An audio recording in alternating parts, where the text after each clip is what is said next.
Dag sê, welkom by Sondag om 6, jou Christen nuus en aktualiteit program.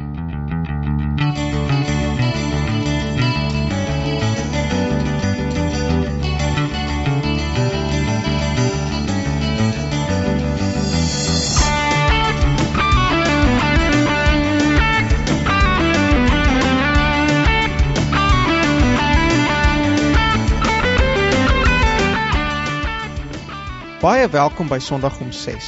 Vanaand spring ons ouder gewoonte weer weg met oordenking van Dominee Jaco Reder. Maatjies, dan kan julle nader skuiwe vir tyd met Jesus. Daarna luister ons vir Letty wat vir ons gaan voorlees uit die erediens digbundel. Dan is dit ons gebruikelike nuusgebeure vir die week. Dit is reg, Maria, en ons wil graag praat oor 'n nuwe wet wat hierdie week in Nieu-Seeland deurgegaan het. En ons gaan ook 'n bietjie praat oor die verskriklike gebeure met die bomontploffing in Boston in Amerika. En dan het ons jou geloof program gevolg deur die slotgebed.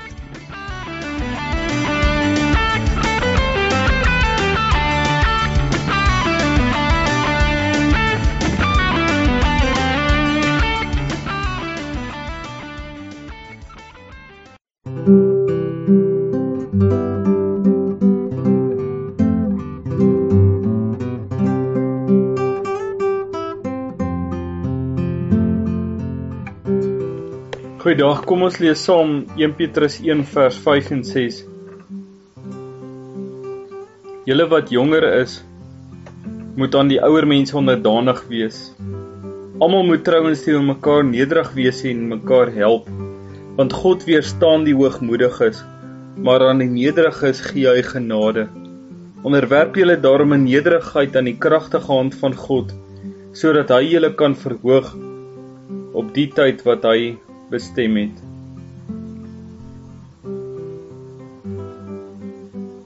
In hierdie gedeelte vra Petrus van 'n volgeling van Jesus Christus om nederig te wees, om 'n lae posisie voor God en mense in te neem. Hy sê in vers 5, ons moet teenoor mekaar nederig wees en mekaar help. Die rede wat hy daarvoor aangee is, God weerstaan die hoogmoediges, maar aan die nederiges gee hy genade.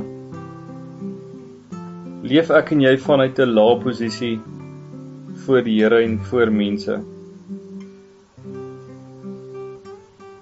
Kry ons dit regtig reg om van onder af en nie van bo af te leef? Volg ons die voorbeeld van Jesus toe hy dit gedoen het?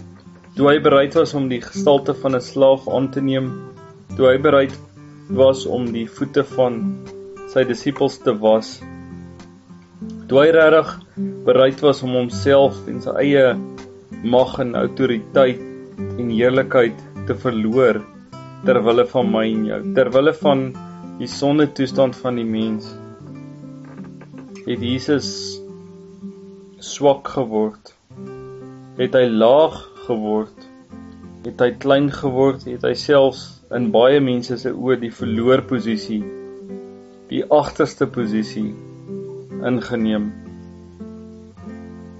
Leef ek en jy so voor die Here elke dag? Iemand wie onweerstaanbaar in God se oë wil wees, is 'n mens wie leef vanuit 'n lae posisie. As ons nie in so 'n posisie is nie, is die teenoorgestelde daarvan dat ons hoogmoedig is. Dat ons maklik kan dink of met die gesindheid kan leef van ek weet al en hulle nog nie, ek sien al en hulle nog nie. Ek kyk van bo af en hulle maar van onder af. Dan beoordeel ek en jy en leef ons uit die hoogte. Dan sien ons onsself as binne, terwyl hulle wie anders dink en doen en glo buite is.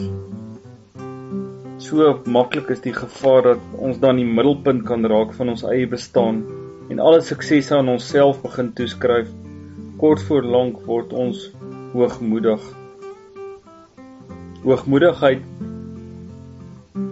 kan ons mislei en kan ons verblind. Hoor wat sê C.S. Lewis oor hoogmoed.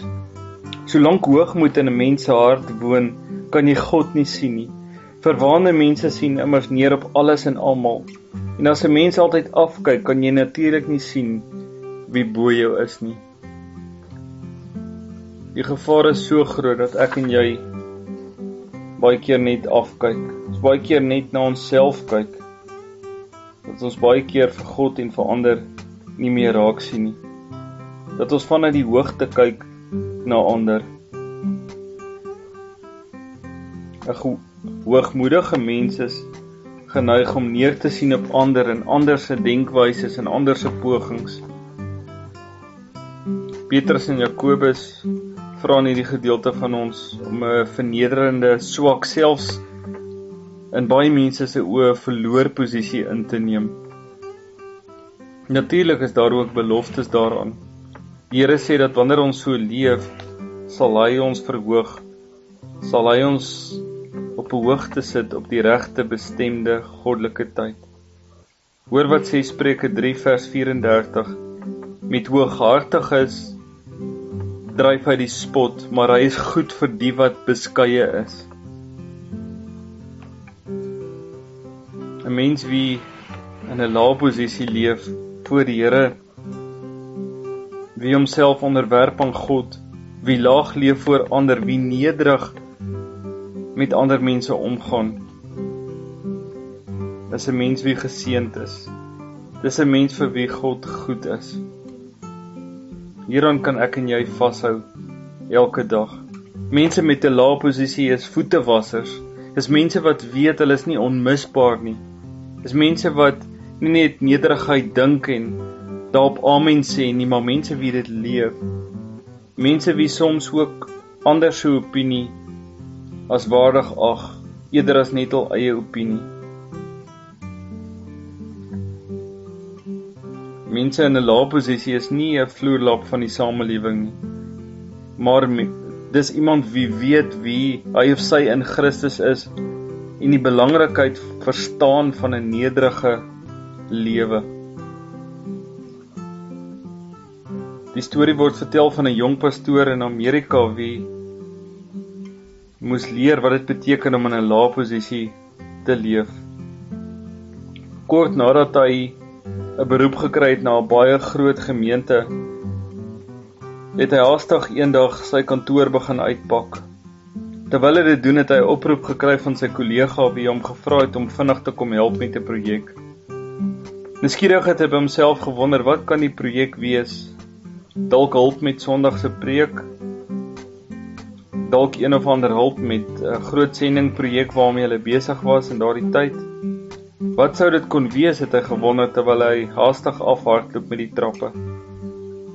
Terwyl hy by die ander kollega aankom, gryp die kollega hom aan die arm en sê, stap saam met my buite.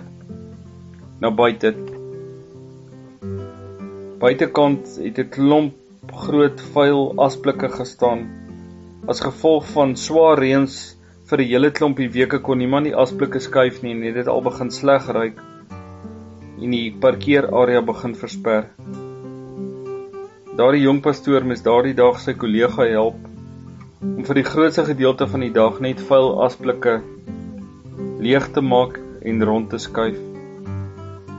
Die posisie wat hy verwag het om in te neem van die begin af, was duidelik nie die posisie wat hy elke dag sou instaan nie. Hy het geleer dat soms is dit nodig vir 'n volgeling van Jesus om in 'n lae posisie te wees. Sal jy nie vandag saam met myself ondersoek instel om te kyk, om seker te maak dat ons nie hoogmoedig leef nie. Dis gevaarlik om selfs te dink dat ons nie hoogmoed in ons hart het nie. Paulus besef dit as hy in 1 Korintiërs 10 vers 12 sê, oppas jy wat staan, dat jy nie val nie. Teenoor wie of wanneer moes jy of moet jy of het jy dalk al 'n lae posisie ingeneem? Kom ons bid saam. Vader, ons wil graag die voorbeeld van Jesus u seun volg, as dit kom by nederig leef voor u. Here, ons wil onsself in nederigheid onderwerp aan u. Ons wil nederig voor ander leef en vir ander help. Here, ons wil ook ander se voete was en ons wil ook so nederig voor hulle leef soos wat U seun Jesus dit gedoen het. Ons bely voor U dat daar soms hoogmoed in ons hart en lewe, selfs net in ons gedagtes kan wees. En Here, ons vra dat ons nie verblind en mislei word deur 'n lewe van hoogmoed nie. Dat ons nooit sal dink dat ons beter weet, meer weet, hoër is, beter is as ander om ons nie. Here, help ons regtig om laag te leef voor U. Dankie dat die woord vir ons sê dat U ons sal verhoog op die bestemde perfekte goddelike tyd. Amen.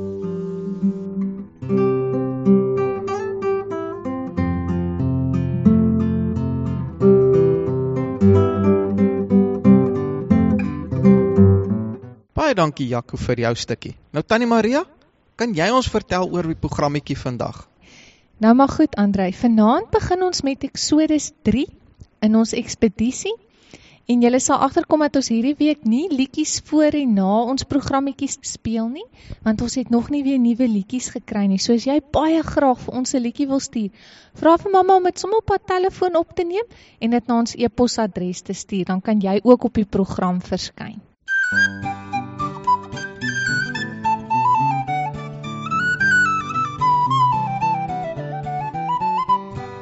Hallo maatjies. Hallo Tannie.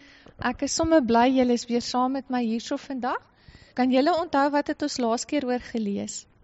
Ek kan nie onthou, kan Tannie vir my 'n leidraad gee? Ons het gepraat oor Moses. Wat het Moses laas keer gedoen?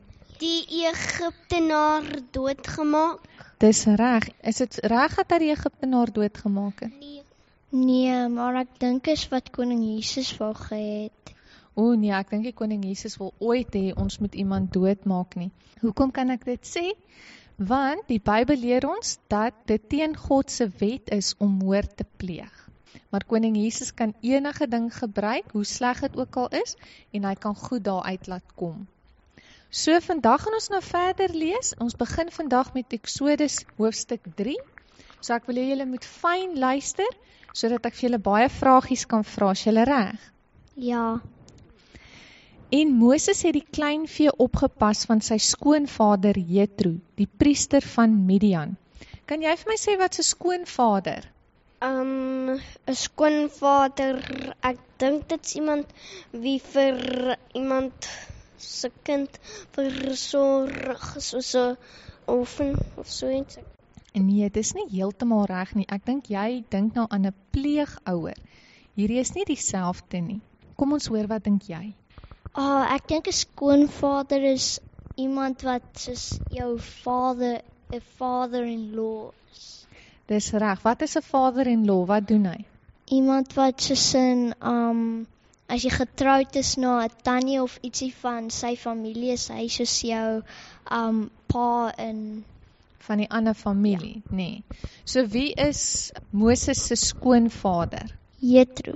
En hoekom is hy die skoonvader?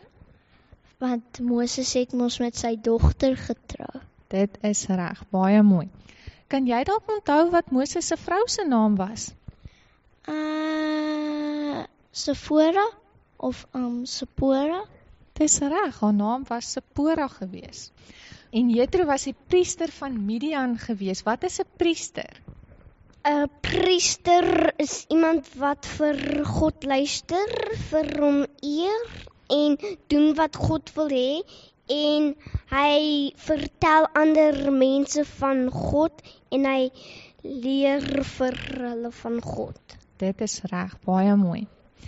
En toe hy die kleinvee agter die woestyn gedryf het, kom hy by die berg van God, by Horeb. Daarop verskyn die engel van die Here aan hom in 'n vuurvlam uit 'n doringbos. En toe hy weer sien, brand die doringbos in die vuur, maar die doringbos word nie verteer nie. Kan jy vir my sê wat beteken verteer? Verteer, dit word nie soos in afgebrand of tear down en gedestrooi raak nie.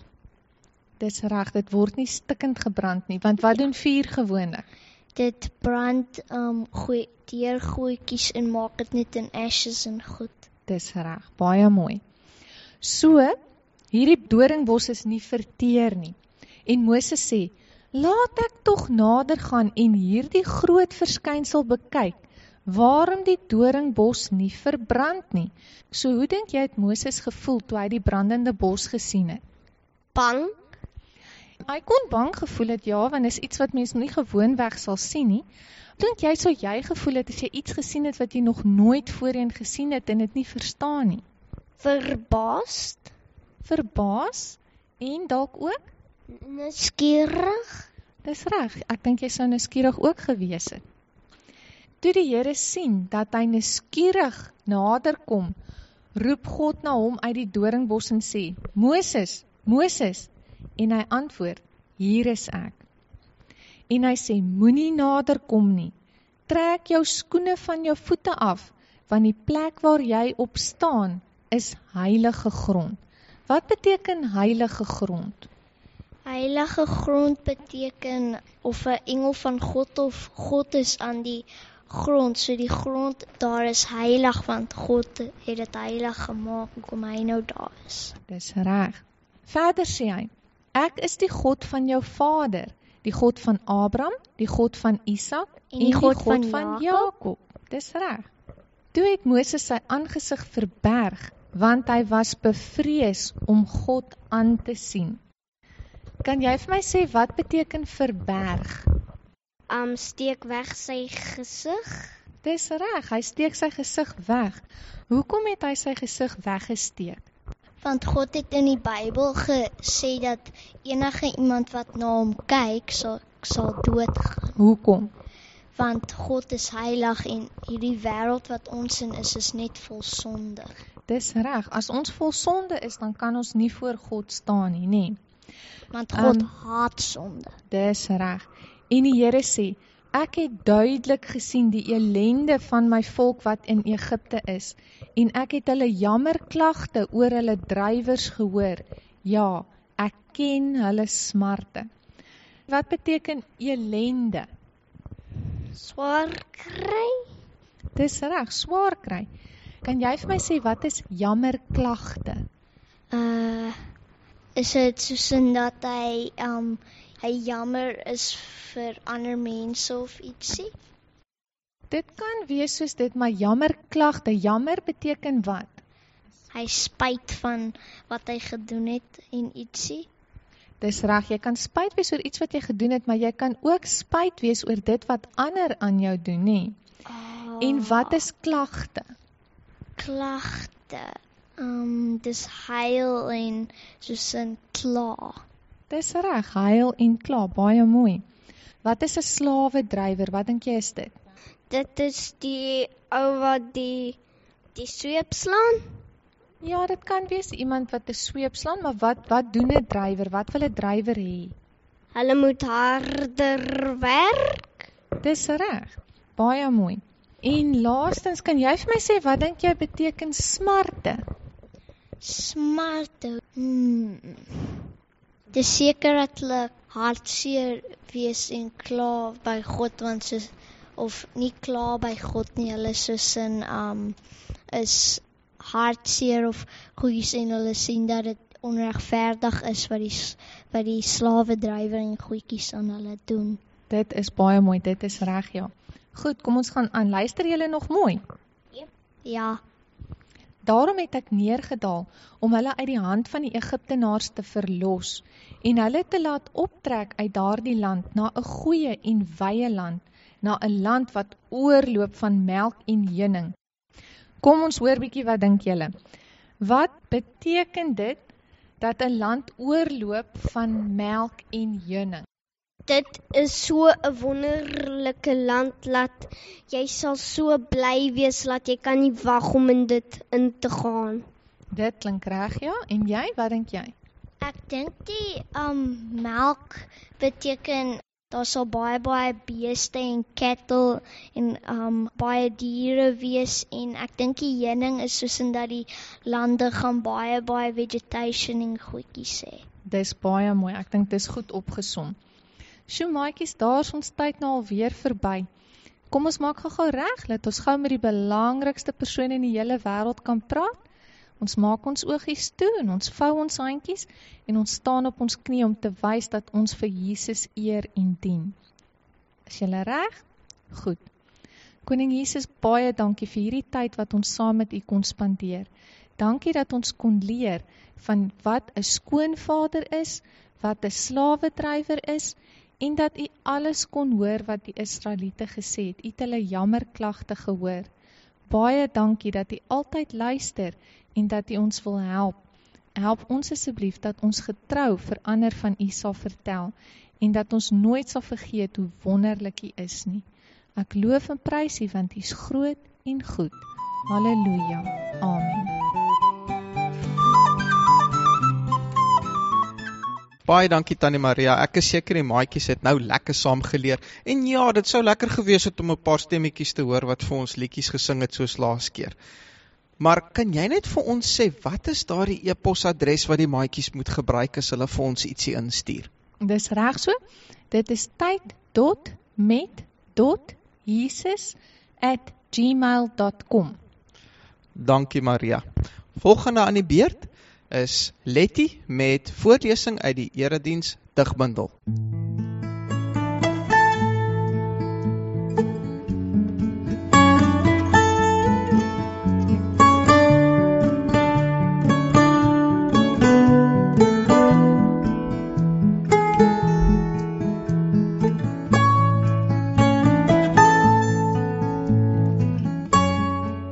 Hartlike hallo. Dis vandag Sondag 21 April en ek nooi julle almal om saam met my Letty van Ryde 'n paar oomblikke stil te staan by die sprekende gedigte van Hansie Joubert uit sy bundel Erediens digbundel vir kerkgangers.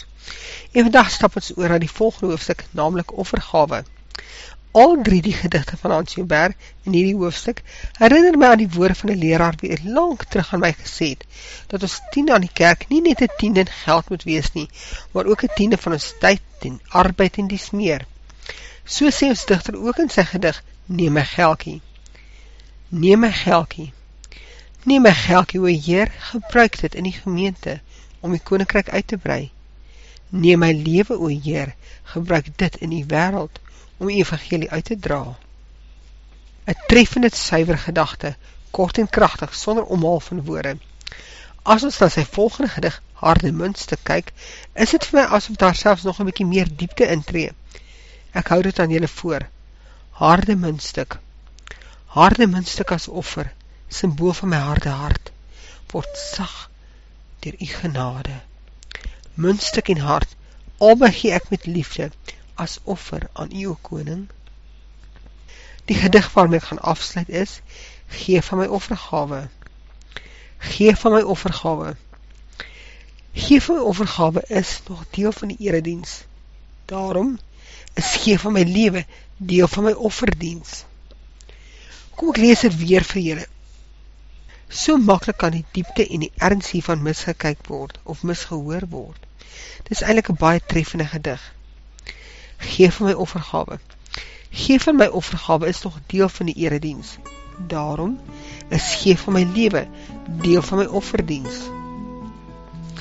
Vanaf my, Letty van Ryde, alles van die allerbeste tot volgende keer.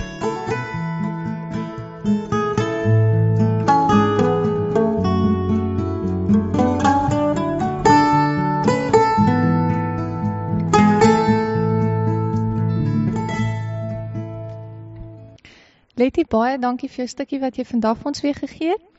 En ek hoop jy het Woensdag sommer baie lekker verjaar. Volgende is die nuus vir die week.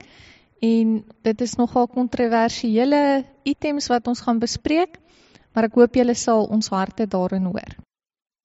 Hierdie week het ons 2 setelgebeure gehad. Die een het in Amerika plaasgevind met die Boston bomontploffings tydens die resies. En die tweede ene is hierso in Nieu-Seeland waar selfde geslag huwelike nou deurgegaan het as 'n wetgewing en dit sal in stand kom soos ek het verstaan in Augustus van hierdie jaar. En dit is nou 27 jaar nadat homoseksualiteit nie meer onwettig is in hierdie land nie. Maar ek sou graag eerste wil wegspring met die Boston bomontploffings, net so 'n bietjie met julle hoe ek daaroor voel deel. As ek na sulke goed kyk, is dit altyd vir my heel opvallend, dat mense deur so 'n lafhartige daad mense teiken wat regtig nie eintlik hulle self kan beskerm nie. En hierdie was tydens 'n wêreldbekende resies gewees, op 'n publieke vakansiedag, wanneer skole gesluit is, na families op straat is, kinders, ma's, pa's, en hierdie ouens het gekies om die bom te laat afgaan en om daai teiken aan te val. En as mens daarna luister, dan wonder mens nou, hoe kan iemand so laag wees om so 'n daad te doen? Jy weet, laat my ook net weer teruggaan na 2001, September 11, wanneer daai 2 vliegtuie in die World Trade Center vasgevlieg het. Jy weet, hoekom doen mense dit? En Maria, en ek dink die sleutel daarvoor is sonde. Ja, dit is, ek dink, dis partykeer vir ons maklik om fout te sien met sulke terreuraanvalle, maar want dit is met ander mense wat dit gebeur, of jy kan maklik die vinger wys en sê, ja, dis daarom nie ek wat dit gedoen het nie. Die probleem is egter net dat wanneer jy na jouself kyk, dan behoort jy ook raak te sien dat sonde jou net so skuldig maak soos daai manne wat die bomme geplant het, want voor God se oë word dit presies dieselfde gesien. Sonde is sonde en dit wat jy verkeerd doen is verkeerd in sy oë. Ek stem met jou saam, Maria, want die Bybel sê dat ons sonde ons vyande van God maak. Ek dink is vir baie mense skokkend om dit te hoor. En dit staan geskrywe in Romeine 8 verse 5 tot 8, en ek sal dit graag wil lees hier uit die Bybel uit. Want die wat vleeslik is, bedink vleeslike dinge, maar die wat geestelik is, geestelike dinge. Want wat die vlees bedink is die dood, maar wat die gees bedink is lewe en vrede. Omdat wat die vlees bedink vyandskap teen God is, want dit onderwerp hom nie aan die wet van God nie, want dit kan ook nie. En die wat in die vlees is, kan God nie behaag nie. So dit is vir my nogal heel opvallend dat die Bybel vir ons sê dat dit is sonde wat ons maak vyande van God. En ek dink dit is sonde wat sulke mense vyande van ander maak. Dit is sonde wat definieer hoe ons optree. En in hierdie mense se geval is hulle moordenaars deurdat hulle bomme laat afgaan het. Maar Jesus definieer moord op 'n ander vlak. En Maria, ek weet nie of jy net vir ons wil lees wat Matteus 5 verse 21 en 22 sê nie. Nou maar goed. Julle het gehoor dat aan die mense van die ou tyd gesê is, jy mag nie doodslaan nie, maar elkeen wat doodslaan, moet verantwoording doen voor die gereg. Maar ek sê vir julle, dat elkeen wat vir sy broeder sonder rede kwaad is, verantwoording moet doen voor die gereg. En elkeen wat vir sy broeder sê raka, moet verantwoording doen voor die groot raad. En elkeen wat sê jou dwaas, moet verantwoording doen in die helse vuur.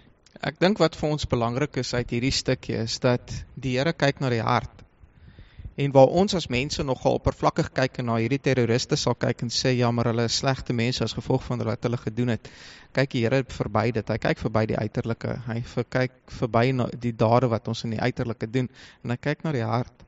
En hierdie is vir my net 'n terugruk na realiteit, want dit laat my net besef en dit laat my net stil staan en my eie hart beoordeel en meet in die woord.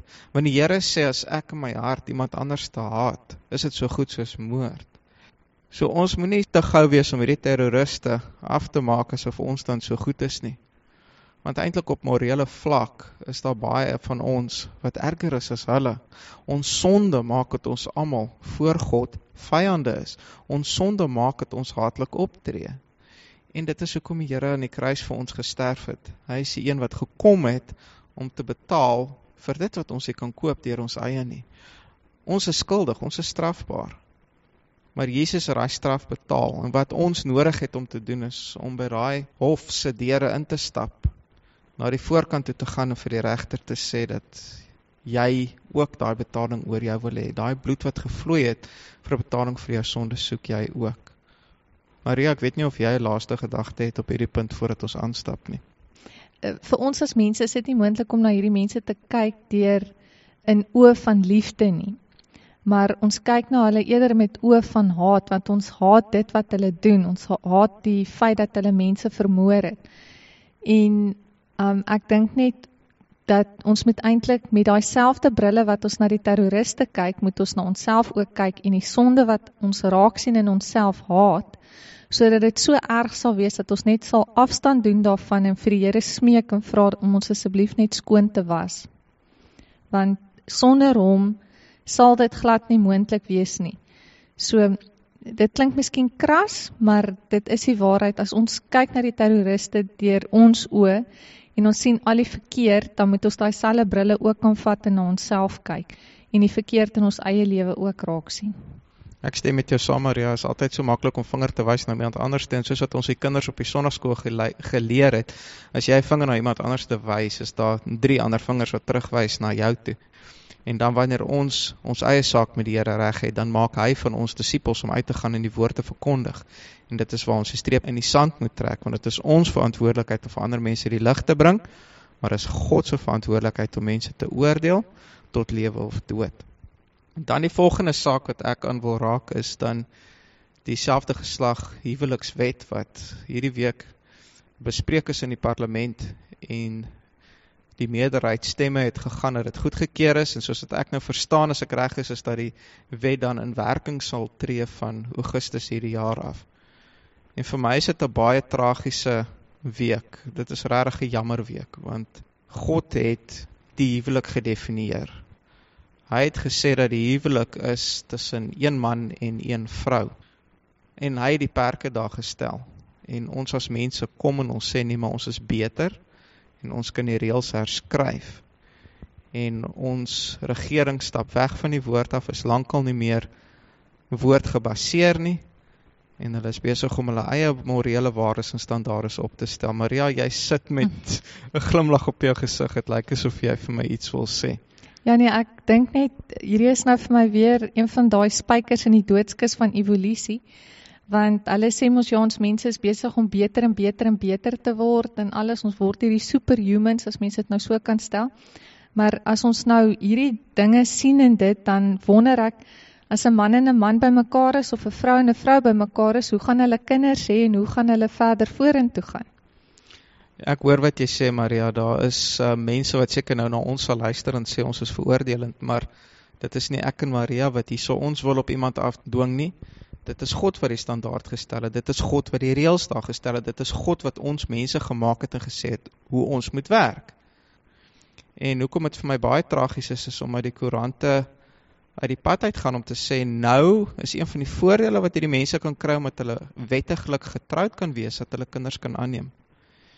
En wat vir my baie jammer is dat daai kinders grootgemaak gaan word in 'n verwronge verhouding en hulle nooit die waarheid gemodelleer gaan sien nie. Hulle gaan nie 'n natuurlike mamma en pappa verhouding kan leer nie. Met ander woorde, hulle gaan van dag 1 af in daardie verwronge huwelik gaan hulle blootgestel word aan valsheid. En wanneer hulle groot mense is, gaan hulle eerder geneig wees om in daai valsheid verder te leef, want dit is die standaard wat hulle gemodelleer is. Weet jy, ons het kindertjies, en ek het van jongs af, het ek al gesien dat my kinders leer wat ek doen. Destyds toe ek en Maria nog in Suid-Afrika kinderbediening gehad het, het ons met die 3 tot 5-jarige kindertjies gewerk. En dan baie keer dan sien jy maar, hulle staan op 'n manier, of hulle praat op 'n manier, en dan maak dit nie vir jou sin nie. Totdat jy hulle mamma of pappa ontmoet, dan sien jy dat hulle 'n speelbeeld van hulle ouers is. En hulle doen dit nie enigsins wetend nie. Dit is alles onwetend wat dit gebeur. So hierdie kinders gaan onwetend daardie pappa en pappa of mamma en mamma huwelik gaan hulle uitlewe. Dit gaan vir hulle normaal en natuurlik wees as hulle groot is, sonder dat hulle die geleentheid gebied word om te leer en te doen hoe hulle geskep is.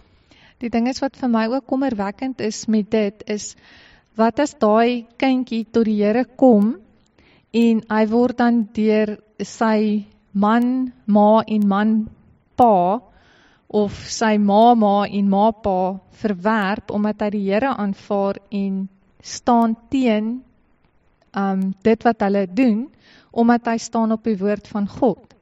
Dit is baie waar en dit is 'n goeie vraag en dit is ook vir my wat ek aan wonder as mens kyk wat die politiese mense in hierdie land nou gedoen het deur die wet goed te keer. Want op die ouend van die dag het hulle nie na alles gekyk nie, hulle het nie na al die faktore gekyk nie, hulle het nie gesien wat die impak op die samelewing gaan wees nie. En die feit van die saak is, hoekom is dit reg om nou in homoseksuele huwelik te tree, en dan is daar ander goed wat steeds verkeerd is, soos bestialiteit, of soos pedofiele. Waar trek jy die streep? Presies. So as 'n minderheidsgroep kan regkry wat nou reggekry is, hoekom kan daai minderheidsgroepe nie ook doen wat hulle kan doen nie? En nou sal mense wat vir my gaan luister, maar sê, maar wag 'n bietjie. Daar's niks verkeerd met homoseksualiteit nie. Is iets wat ons in die dierelewe sien. Daar's homoseksuele gedrag onder diere. Ja, maar jy sien ook dat diere hulle kindertjies opeet, so beteken dit ons moet nou ons kinders begin opeet. Presies. En ons moet onthou dat ons in 'n sondige wêreld is. En eintlik gaan dit nie hier oor 'n spesifieke sonde nie. Dit gaan nie spesifiek oor homoseksualiteit nie. Om terug te kom na ons bommerstorie ook. Dit gaan oor sonde. En sonde is wat van ons iets maak wat God verwerp. Want hy is heilig. By hom is daar geen sonde nie. Sonde maak ons vyande van God. Sonde maak dat ons optree soos wat ons doen. Sonde is om sy wette verbreek. En dis hoekom ons 'n verlosser nodig het, want hy is die een wat daai sonde in ons lewens kan wegvat en ons kan maak verander. Ek dink die probleem is baie keer met sonde en dit in jou lewe, dat jy altyd verskoning soek daarvoor vir hoekom jy dit nie nou hoef te doen nie en hoekom jy nie nou kan sien daarvoor en hier te kort en daar te lank. Die ding is net, wanneer is dit te laat? Want nie een van ons weet wanneer is die dag of die oomblik wat ons laaste asem uitblaas nie. Dis baie waar. Dan is daar daarom so 'n bietjie van 'n silwer randjie oor hierdie nuus gewees, want in die koerant het hulle ook gesê dat die regering nie kerke en ander organisasies gaan forceer om selfde geslag huwelike toe te pas as dit teen hulle geloof ingaan nie. So vir ronde 1 ontsnap ons kerke, maar ons moet onsself nie kil nie, daar gaan 'n ronde 2 kom en dit is al reeds in sommige lande waar dit onwettig gaan wees om dan enigstens te diskrimineer teen selfde geslag huwelike en waar kerke dan geforseer gaan word om dit toe te pas. Maar ek dink genoeg nou van die nuus. Kom ons gaan aan na ons tweede laaste program, Jou Geloof, en daarna sal ons die slotgebed met Dominee Jaco Reder hê.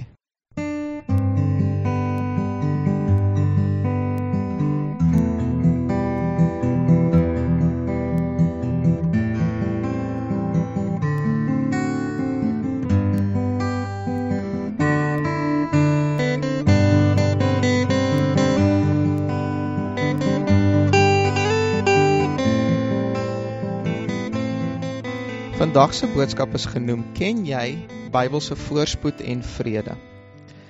Ek wil graag wegspring met 'n skrikwekkende paar verse in 1 Timoteus 6 en dit is verse 3 tot 10 en ek lees vir jou. As iemand iets anders leer en nie instem met die gesonde woorde van ons Here Jesus Christus en met die leer wat volgens die godsaligheid is nie, die is verwaand en verstaan niks nie, maar het 'n sieklike sug na twisvrae en woordestryd, waaruit ontstaan afguns, twis, lasteringe, bose agterdog, nuttelose stryery van mense wat verdorwe in hulle verstand en van die waarheid beroof is, en dink dat die godsaligheid winsgewend is. Onttrek jou aan sulke mense, maar die godsaligheid saam met vergenoegdheid is 'n groot wins. Want ons het niks in die wêreld ingebring nie. Dit is duidelik dat ons ook niks daaruit kan wegdra nie. Maar as ons voedsel en klere het, moet ons daarmee vergenoeg wees. Maar die wat ryk wil word, val in die versoeking en strikke en baie dwaase en skadelike begeerlikhede wat die mense laat wegsink in verderf en ondergang. Want die geldgierigheid is 'n wortel van alle ewels. En omdat sommige dit begeer, het hulle afgedwaal van die geloof en hulle self met baie smarte deurboor. Jy sal agterkom dat ek onlangs nogal baie hamer op die verwronge en afgewaterde boodskap wat ons deesdae in meeste kerke hoor. En daar is rede vir my aksie. Die saak staan dat dit nou al so baie kerke deurweek, dat meeste mense nou al die leuns glo, en nie meer Bybelse waarheid kan raak sien nie. En op die punt van vrede en voorspoed, het meeste moderne kerke en meeste dominees en pastore nodig om hul verwronge voorspoed evangelie boodskap te verduidelik. Soos jy seker nou al bewus is, toon die hele wêreld steeds simptome van die finansiële krisis van 2008 en 2009. En lande soos Suid-Afrika en Nieu-Seeland is ook daardeur geraak. Ek en jy, meneer en mevrou Christen, het ook deur die moeilike tye gegaan. En daar is baie van ons broers en susters in Christus wie werk verloor het, swaar kry en steeds saans bed toe gaan met die kommer oor waar môre se kos en verblyf vandaan gaan kom. Jy kan dit in alledaagse mense se gesigte sien en dit in hulle stemme hoor en in ag geneem van hoe goed ons Afrikaners gewoonlik die werklikheid vir ander mense kan wegsteek. Daai hierdie net op hoe desperaat die situasie eintlik is.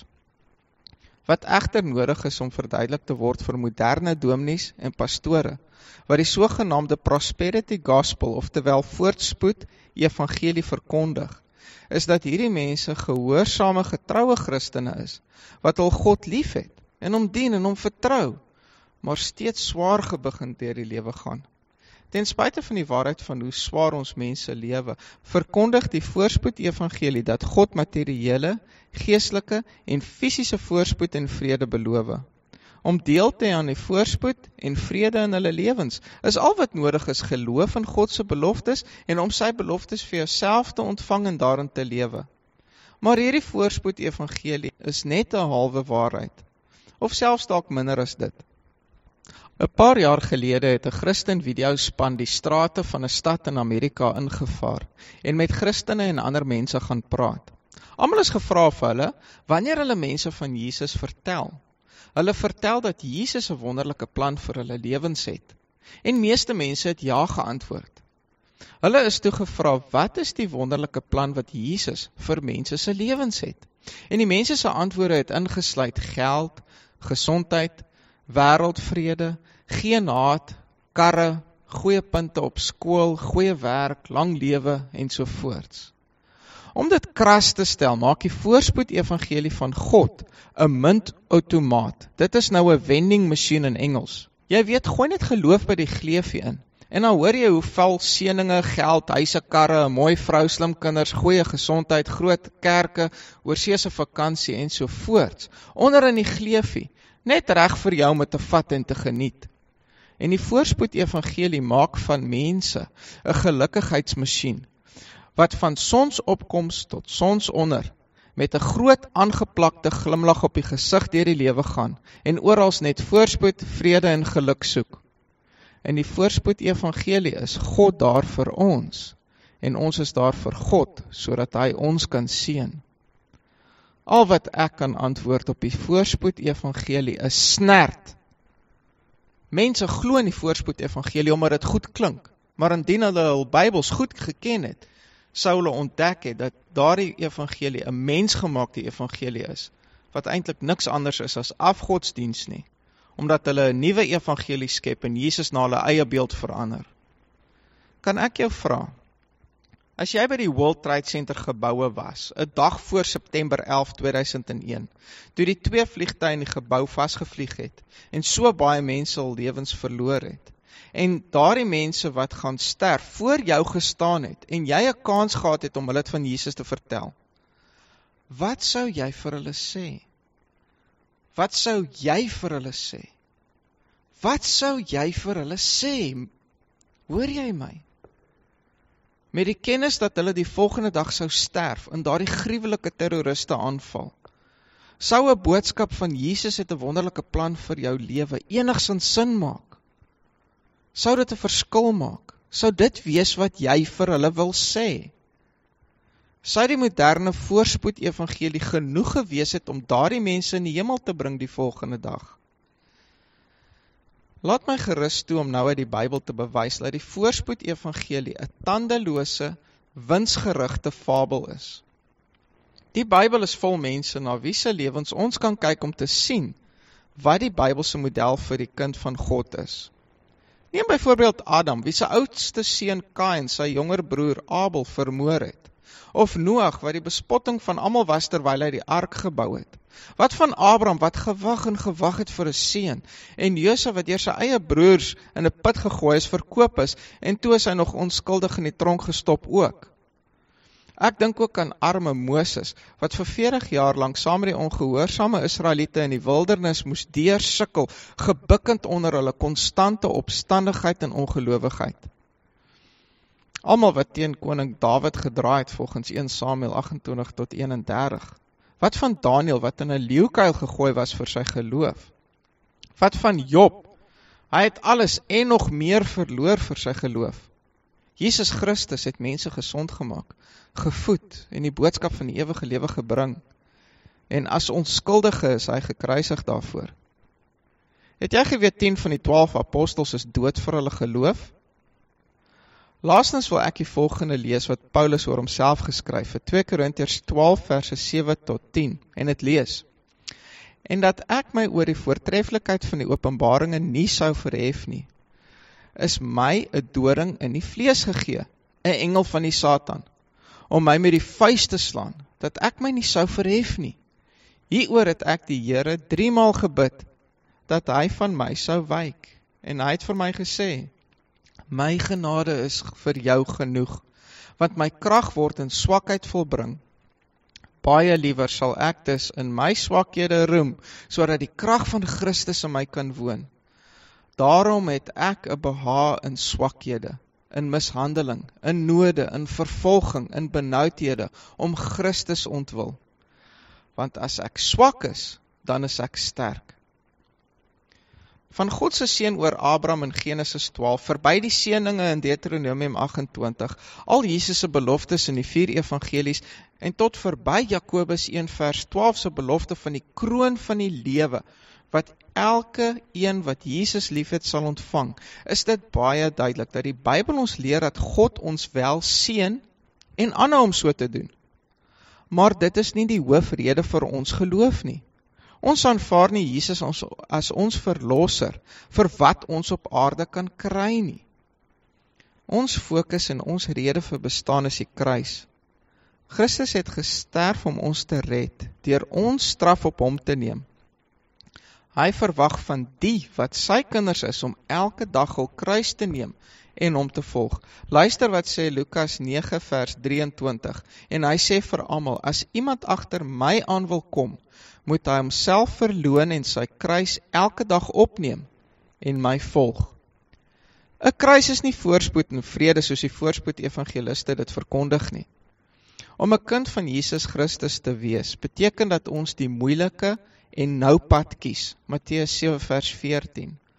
Dit beteken selfs selfverloning, volgens Matteus 16:24. Dit beteken dat ons eie familie mag verloor, omdat hulle teen ons draai, Matteus 10:34 tot 39. En dit beteken vervolging, volgens 1 Petrus 4:12 tot 13. En vervolging is gegee vir ons geloof, maar ook vir ons, om vir hom te kan lei, volgens Filippense 1:29. Ek wil jou vra, hoe dink jy verduidelik die voorspoed evangelie al die smart en swaar kry van gelowiges in die Bybelse tyd? Hoe verduidelik die voorspoed evangelie die 100,000 plus mense wat jaarliks wêreldwyd hul lewens verloor vir hulle geloof in Christus? Jy moet erken dat die kruis dit baie mooi verduidelik. Die titel van my boodskap is, ken jy Bybelse voorspoed en vrede? En om Bybelse voorspoed en vrede te ken en te kan hê, moet jy eers weet wat die definisie daarvan is. Teenstrydig met die voorspoed evangelie is Bybelse voorspoed seëninge wat deur God se genade in oorvloed aan ons gegee word. Nie vir ons eie gebruik nie, maar om ons toe te rus vir die goeie werke, 2 Korintiërs 9 vers 8. En goeie werke is hoe ons vir die wêreld 'n voorbeeld is van ons onvervalsheid in die leer, waardigheid en opregtheid, Titus 2 vers 7. Ons voorspoed lê nie in aardse rykdom nie, maar ons rykdom is 'n geestelike rykdom, en die ewige lewe wat Christus deur aarde toe te kom vir ons aan die kruis gekoop het. Luister na 2 Korintiërs 8 vers 9. Want julle ken die genade van ons Here Jesus Christus, dat hy, alhoewel hy ryk was, terwille van julle arm geword het, sodat julle deur sy armoede ryk kan word. Indien jy aardse rykdom versamel, moet ek vra of jy werklik geestelike rykdom het. Lees 1 Timoteus 6, 9-10 en kyk hoe die Bybel mense wat aardse rykdom soek, beskryf.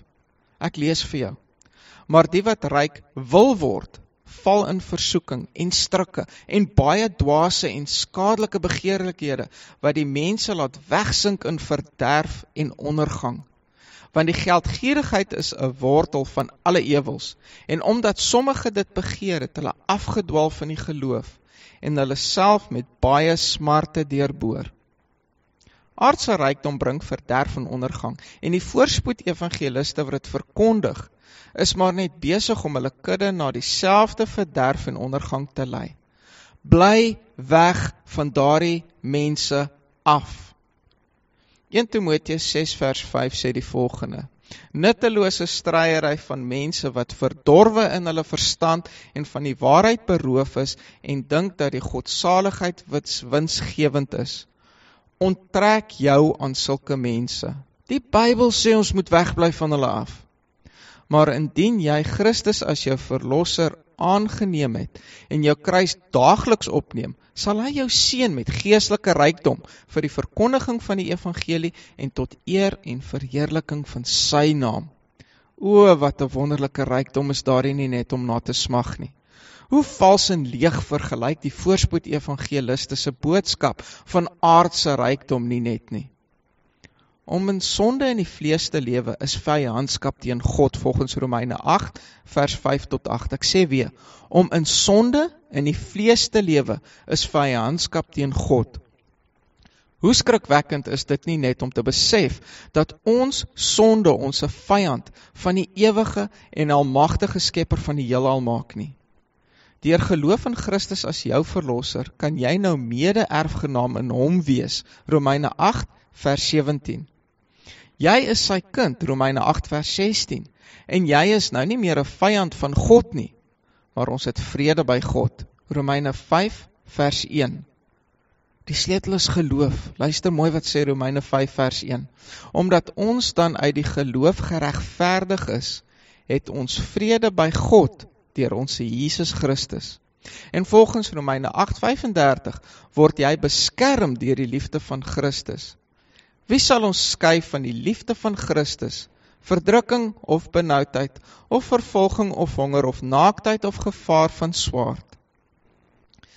Bybelse vrede is die wete wat elke kind van Christus het, dat hulle nou nie meer 'n vyand van God is nie, maar 'n vriend van Jesus.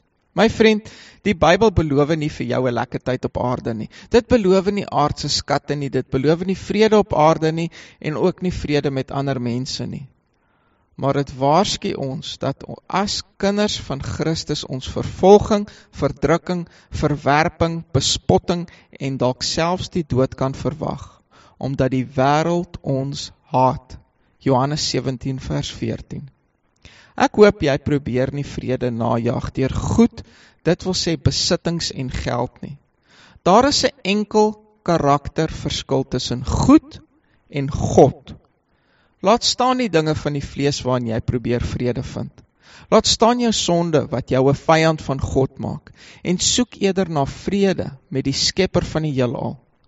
Volgende keer as jy na 'n voorspoed evangelis luister op TV of op die radio, of dalk iets van hulle lees op die internet, onthou asseblief die woorde van 1 Timoteus 6 vers 3-5, dat hierdie mense doen wat hulle doen, omdat hulle verdorwe is in hulle verstand en van die waarheid beroof is en dink dat die godsaligheid winsgewend is. Doen asseblief dan dadelik wat 1 Timoteus 6 vers 5 vir jou beveel.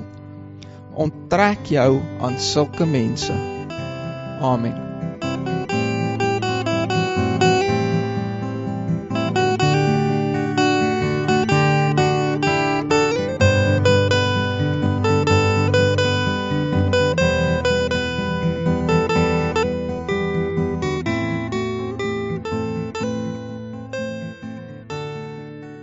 voor ons by die kontakbesonderhede uitkom, kom ons raak rustig en dan vra ons vir Jaco om af te sluit met 'n gebed. Kom ons bid saam. Here, hoe wonderlik is dit nie om met mekaar te deel dit wat die Heilige Gees op ons harte sit nie. Here, dankie dat ons kon luister na die program vanaand en ons wil aan U al die eer daarvoor bring. Here, ons glo en ons weet U het 'n plan met Sondag om 6 en ons dankie dat U seën op elke program en elke aanbieder en elke luisteraar elke keer is. Vader, ons gebed is maar net weer vanaand om vir U te vra dat U ons gehoorsaam sal hou, dat U ons ook sal help met die uitvoer, met die leef, met die doen van dit wat ons nou gehoor het. Ons bid vir mekaar, nie net vir die program nie, maar ook vir elke luisteraar. Here, ons vra dat asseblief ook elkeen se hart sal werk. U ken elkeen se omstandighede en elkeen se behoeftes vir die res van hierdie naweek en ook vir die week wat voor ons lê. Ons bid dit alles in die naam van Jesus. Amen.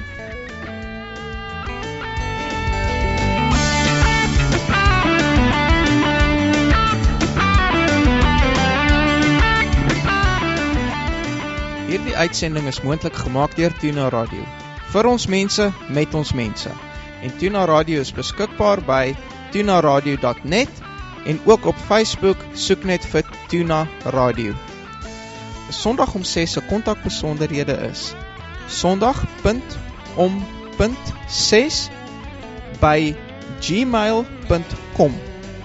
Julle kan ook Sondag op 6 op YouTube en Facebook kry. Soek eenvoudig net vir die 3 woorde Sondag om 6. Ons sal dit baie waardeer as julle op Facebook Sondag om 6 met al julle vriende deel. Like asseblief ons bladsy sodat meer en meer mense van ons kan hoor.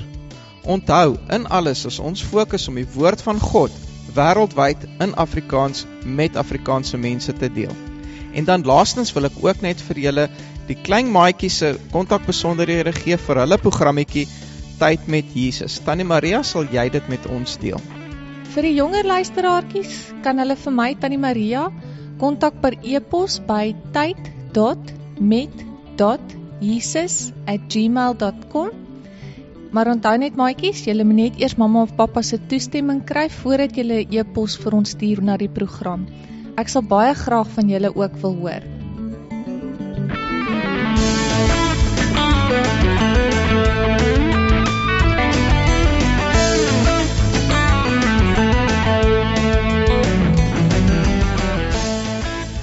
So het ons dan tot die einde van ons program gekom.